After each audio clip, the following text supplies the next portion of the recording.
Kristy fiainantsika isan'andro. Kristy fiainantsika isan'andro.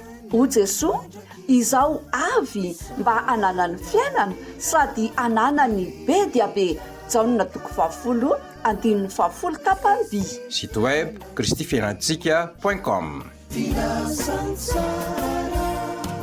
Ny famindrampon'ny tompo no tsy mahalandritra antsika ary dia ataony vaovao isamaraina ho antsika izany. Ko raha nomeny tompo tombonandro toy izao tsika dia andeha iainantsika isan'andro.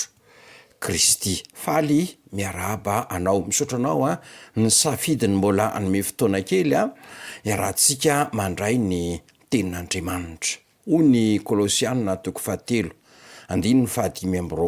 hoe fa izay manao ny tsy marina dia andray araka ny tsy marina nataony, fa tsy misy fizantavan'olona ao amin'Andriamanitra. Aza mamita tena amin'ny hoe tsy maty manota. Ninona manko ataontsika ka tsy ho an'ny tompo dia mirona ho azy amin'ny endrika tsy fahamarinana izany.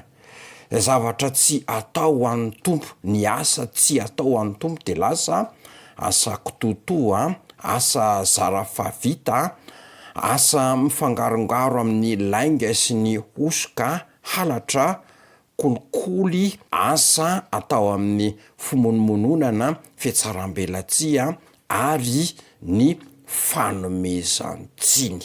Dia izao mandrakariva no fialan-tsiny hoe tsy mampaninina ny maro aza manao an'izany, na dia ny kristianina aza manao an'izany. Dia lasa fahalalam-pomba sy fahaiza miaina lay fanaovana zavatra tsy mifanaraka amin'ny sitrapon'Andriamanitra. Lasa ireharehana azy ny hoe fahaizana mangalatra, fahaizana mandainga, lasa hoe fahaizana miaina, mahay milomano. Hoy izy dia teraina ny olona toy izany. Tandremo fa izay manao ny tsy marina dia andray araka ny tsy marina nataony. Tsy azo foanana ato anatin'ny tenin'Andriamanitra izany teny izany. Ety ambonin'ny tany ihany no misy an'izany hoe fizantavan'olona izany. Ety ambonin'ny tany ihany no misy an'izany hoe tsy maty manota izany. Ka na mangalatra, na manapatra fahefana, na manao kolikoly dia vao mainka velona. Fa ny tenin'Andriamanitra miteny hoe fahafatesana no tambon'ny ota. Ary izay mieritreritra hoe nahazo tombony tamin'izany aza dia tsy mahazo tombony araka ny tenin'Andriamanitra hoe tsy misy fiadanana ho an'ny ratsy fanahy, tsy misy fiadanana amin'ny asa ratsy atao na dia mampidi-bola azy. Noho izany mibeba ary miova. Andehantsika iombona amin'izao vavaka izao.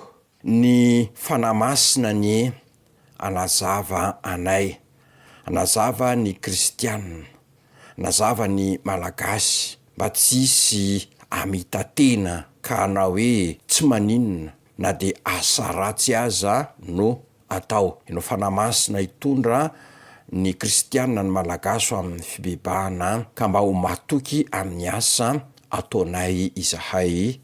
Amen.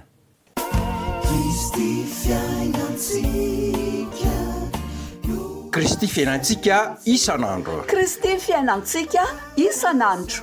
O Jesoa, izao avy mba ananany fiainana sady ananany be dia be. Jaonina 20 tapany by. Site web kristyfiainantsika.com.